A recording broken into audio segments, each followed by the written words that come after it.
किसी शहर के रेलवे स्टेशन पर एक भिखारी रहता था। वो वहां आने जाने वाली रेलगाड़ियों में बैठे यात्रियों से भीख मांगकर अपना पेट भरता था। एक दिन जब वह भीख मांग रहा था तो सूट बूट पहने एक लंबा सा व्यक्ति उसे दिखा। उसने सोचा कि यह व्यक्ति बहुत अमीर लगता है, इससे भीख मांगने पर यह मुझे जरूर अच्छे पैसे देगा। वह उस लंबे व्यक्ति से भीख मांगने लगा। भिखारी को देखकर उस लंबे व्यक्ति ने कहा, तुम हमेशा मांगते ही रहते हो, क्या कभी किसी को कुछ देते भी हो? भिखारी बोला, साहब, मैं तो भिखारी हूं, हमेशा लोगों से मांगता ही रहता हूं। मेरी इतनी औकात कहां कि किसी को कुछ दे सकूं। लंबा व्यक्ति बोला, जब किसी को कुछ दे नहीं सकते तो तुम्हें मांगने का भी कोई हक नहीं है। मैं एक व्यापारी हूं और लेन देन में ही विश्वास करता हूं। अगर तुम्हारे पास मुझे कुछ देने को हो तभी मैं तुम्हें बदले में कुछ दे सकता हूं। इतना कहने के बाद वह लंबा आदमी ट्रेन में बैठकर चला गया। इधर भिखारी उसकी कही गई बात के बारे में सोचने लगा। उस लंबे व्यक्ति के द्वारा कही गई बात उस भिखारी के दिल में उतर गई। वह सोचने लगा कि शायद मुझे भीख में अधिक पैसा इसीलिए नहीं मिलता क्योंकि मैं उसके बदले में किसी को कुछ दे नहीं पाता हूं। लेकिन मैं तो भिखारी हूं, किसी को कुछ देने लायक भी नहीं हूं। लेकिन कब तक मैं लोगों को बिना कुछ दिए केवल मांगता ही रहूंगा? बहुत सोचने के बाद उस भिखारी ने निर्णय किया कि जो भी व्यक्ति उसे भीख देगा उसके बदले में वह भी उस व्यक्ति को कुछ जरूर देगा। लेकिन अब उसके दिमाग में यह प्रश्न चल रहा था कि वह खुद भिखारी है तो भीख के बदले में वह दूसरों को क्या दे सकता है। इस बात को सोचते हुए 2 दिन हो गए, लेकिन उसे अपने प्रश्न का कोई उत्तर नहीं मिला था। तीसरे दिन जब वह स्टेशन के पास बैठा हुआ था तभी उसकी नजर कुछ फूलों पर पड़ी जो स्टेशन के आसपास के पौधों पर खिल रहे थे। उसने सोचा, क्यों ना मैं लोगों को भीख के बदले कुछ फूल दे दिया करूं। उसको अपना यह विचार अच्छा लगा और उसने वहां से कुछ फूल तोड़ लिए।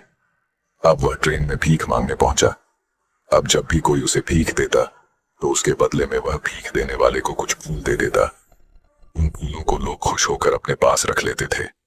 अब भिखारी रोज फूल तोड़ता और भीख के बदले में उन फूलों को लोगों में बांट देता था।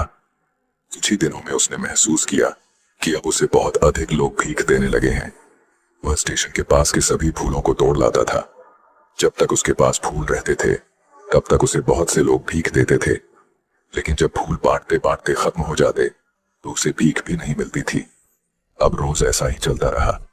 एक दिन जब वह भीख मांग रहा था तो उसने देखा कि वही लंबा व्यक्ति ट्रेन में बैठा है जिसकी वजह से उसे भीख के बदले फूल देने की प्रेरणा मिली थी। वह तुरंत उस व्यक्ति के पास पहुंच गया और भीख मांगते हुए बोला, आज मेरे पास आपको देने के लिए कुछ फूल हैं। आप मुझे भीख दीजिए तो बदले में मैं आपको कुछ फूल दूंगा। उस लंबे व्यक्ति ने उसे भीख के रूप में कुछ पैसे दे दिए और भिखारी ने कुछ फूल उसे दे दिए। उस लंबे व्यक्ति को यह बात बहुत पसंद आई। वह बोला, वाह, क्या बात है, आज तुम भी मेरी तरह एक व्यापारी बन गए हो। इतना कहकर फूल लेकर वह लंबा व्यक्ति अपने स्टेशन पर उतर गया। लेकिन उस लंबे व्यक्ति द्वारा कही गई बात एक बार फिर से उस भिखारी के दिल में उतर गई। वह बार बार उस लंबे व्यक्ति के द्वारा कही गई बात के बारे में सोचने लगा और बहुत खुश होने लगा। उसकी आंखें अब चमकने लगीं। उसे लगने लगा कि अब उसके हाथ सफलता की वह चाबी लग गई है जिसके द्वारा वह अपने जीवन को बदल सकता है। वह तुरंत ट्रेन से नीचे उतरा और उत्साहित होकर बहुत तेज आवाज में ऊपर आसमान की तरफ देखकर बोला, मैं भिखारी नहीं हूं, मैं तो एक व्यापारी हूं, मैं भी अमीर बन सकता हूं। लोगों ने उसे देखा तो सोचा कि शायद यह भिखारी पागल हो गया है और अगले दिन से वह भिखारी उस स्टेशन पर फिर कभी नहीं दिखा। लेकिन 6 महीने बाद इसी स्टेशन पर 2 व्यक्ति सूट बूट पहने हुए यात्रा कर रहे थे। दोनों ने एक दूसरे को देखा तो उनमें से एक ने दूसरे से हाथ मिलाया और कहा, क्या आपने मुझे पहचाना? दूसरा व्यक्ति बोला, नहीं, क्योंकि मेरे हिसाब से हम लोग पहली बार मिल रहे हैं।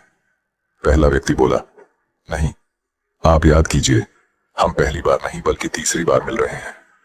दूसरा व्यक्ति बोला, मुझे याद नहीं, वैसे हम पहले 2 बार कब मिले थे? अब पहला व्यक्ति मुस्कुराया और बोला, हम पहले भी 2 बार इसी ट्रेन में मिले थे। मैं वही भिखारी हूं जिसको आपने पहली मुलाकात में बताया कि मुझे जीवन में क्या करना चाहिए और दूसरी मुलाकात में बताया कि मैं वास्तव में कौन हूं। दूसरा व्यक्ति मुस्कुराया और अचंभित होते हुए बोला, याद आया, तुम वही भिखारी हो जिसे मैंने एक बार भीख देने से मना कर दिया था और दूसरी बार मैंने तुमसे कुछ फूल खरीदे थे। लेकिन आज तुम ये सूट बूट में कहाँ जा रहे हो और आजकल क्या कर रहे हो? तब पहला व्यक्ति बोला, हाँ, मैं वही भिखारी हूं, लेकिन आज मैं फूलों का एक बहुत बड़ा व्यापारी हूं और इसी व्यापार के काम से ही दूसरे शहर जा रहा हूं।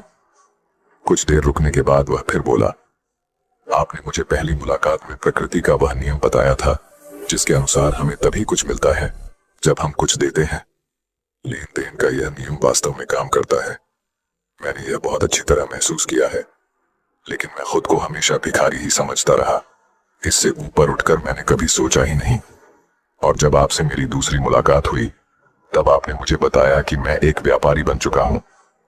अब मैं समझ चुका था कि मैं वास्तव में एक भिखारी नहीं बल्कि व्यापारी बन चुका हूं। मैंने समझ लिया था कि लोग मुझे इतनी भीख क्यों दे रहे हैं, क्योंकि वह मुझे भीख नहीं दे रहे थे बल्कि उन फूलों का मूल्य चुका रहे थे।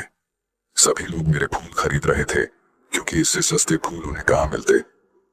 मैं लोगों की नजरों में एक छोटा व्यापारी था, लेकिन मैं अपनी नजरों में एक भिखारी ही था। आपके बताने पर मुझे समझ आ गया कि मैं एक छोटा व्यापारी हूं। मैंने ट्रेन में फूल बांटने से जो पैसे इकट्ठे किए थे उनसे बहुत से फूल खरीदे और फूलों का व्यापारी बन गया। यहाँ के लोगों को फूल बहुत पसंद है और उनकी इसी पसंद ने मुझे आज फूलों का एक बहुत बड़ा व्यापारी बना दिया। दोनों व्यापारी अब खुश थे और स्टेशन आने पर साथ उतरे और अपने अपने व्यापार की बात करते हुए आगे बढ़ गए। दोस्तों, इस कहानी से हमें बहुत कुछ सीखने को मिलता है। कहानी में लंबा व्यापारी गिव एंड टेक के नियम को बहुत अच्छी तरह जानता था। दुनिया के सभी बड़े व्यापारी इसी जीवन के नियम का उपयोग करके सफल हुए हैं। इस फॉर्मूले को उसने भिखारी को भी बताया। भिखारी ने इस प्राकृतिक नियम को अपना लिया और इसका असर उसके जीवन में साफ दिखाई देने लगा। उसने अपनी सोच बदली और उसकी जिंदगी बदल गई। यह कहानी हमें बताती है कि हम यदि अपनी सोच बदल लें तो कुछ भी हासिल किया जा सकता है। यदि हम खुद को छोटा समझते रहेंगे तो हम हमेशा छोटे ही बने रहेंगे। बड़ा बनने के लिए हमें अपनी सोच को बदलना होगा और खुद के बारे में बड़ा सोचना होगा। कहानी का सार यह है कि सफलता आपकी सोच में छुपी होती है। खुद का आत्मसम्मान जगाइए, अपनी सोच को बड़ा बनाइए और देखिए कैसे आप सफलता के शिखर पर पहुंच जाते हैं।